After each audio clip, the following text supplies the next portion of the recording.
बहुत अरसा पहले की बात है कि आबादी से दूर एक पुराना वीरान गांव था।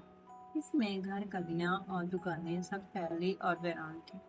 खिड़कियां और सीढ़ियां टूटी हुई थी। ये जगह चूहों के भागने दौड़ने और गुल मचाने के लिए बड़ी उम्दा थी। इस गांव में चूहे सदियों से रह रहे थे। उन्हें इस गांव में किसी के आने जाने से कोई फर्क नहीं पड़ता था।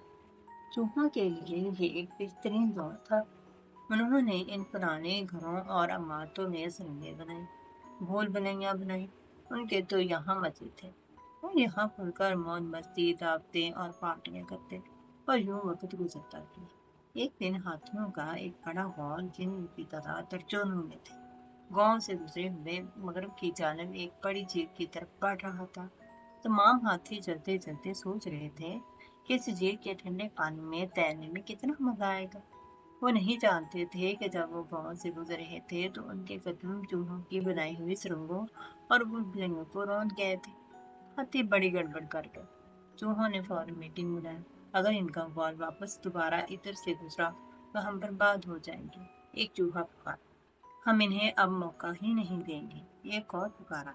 अब कुछ दिलेर चूहों के एक ग्रुप ने हाथियों के कदमों के निशानों का झील तक पीछा किया।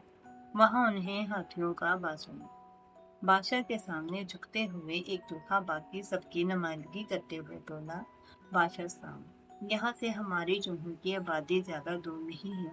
ये इसी पुराने वीरान गांव में है जिससे आप गुजर कर आए हैं। आपको याद होगा। मुझे याद है, बादशाह ने कहा।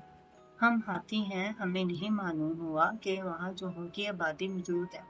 वाह, आपको नहीं मालूम था, उस चूहे ने तंज से कहा।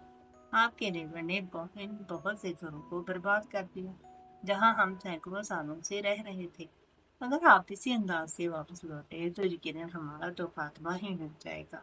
हमारी एक अर्जी सुनिए, क्या आप वापस जाने के लिए कोई दूसरा रास्ता इख्तियार नहीं कर सकते?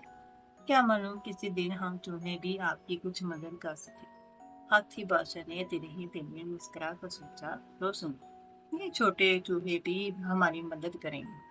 लेकिन उसे अफसोस हुआ कि उसके रेवड़ ने चूहों के गांव को बेध्यानी से कुचल डाला। उसने कहा, ठीक है, तुम्हें परेशान होने की जरूरत नहीं। मैं रेवड़ को दूसरे रास्ते से कहाँ ले जाऊंगा। इसी दौरान करीबी बादशाह ने अपने शिकारियों को हुक्म दिया कि वो जितने हाथियों को पकड़ सकते हैं पकड़ लें। ये जानकर के हाथी दूर दूर से इस बड़ी झील में तैरने के लिए आते हैं। बादशाह के शिकारियों ने वहां पानी में जाल डाला। जैसे ही हाथी बादशाह और उसके रेवड़ ने इस झील में छलांग लगाई, वो सारे इस जाल में फंस गए। 2 दिन बाद शिकारियों ने हाथी बादशाह और इसके रेवड़ को बड़ी बड़ी रस्सियों से खींचकर झील से बाहर निकाला और उन्हें जंगल के मजबूत दरख्तों से बांध दिया। जब शिकारी चले गए तो हाथी बादशाह सोचने लगा, क्या किया जाए। वो सब दरख्तों से बंधे हुए थे सिवाय एक हाथी के। वो आजाद था क्योंकि उसने झील में छलांग ही नहीं लगाई थी। हाथी बादशाह ने उससे कहा, तुम फौरन मेरान गांव जाए और वहां चूहों को लाए। जब चूहों को पता चला कि हाथी बादशाह और उसका रेवड़ इस मुसीबत में है तो वे झील से की तरफ भाग कर आए। बादशाह और उसके रेवड़ को बंधे हुए देखकर वो तेजी से रस्सियों के पास पहुंचे और अपने तेज दांतों से उन्हें कतरने लगे। वो रस्सियां कतरते जा रहे थे और हाथी आजाद होते जा रहे थे। उन्होंने जल्द ही मोटी रस्सियां को काट डाला और तमाम हाथी रस्सियों से आजाद हो गए।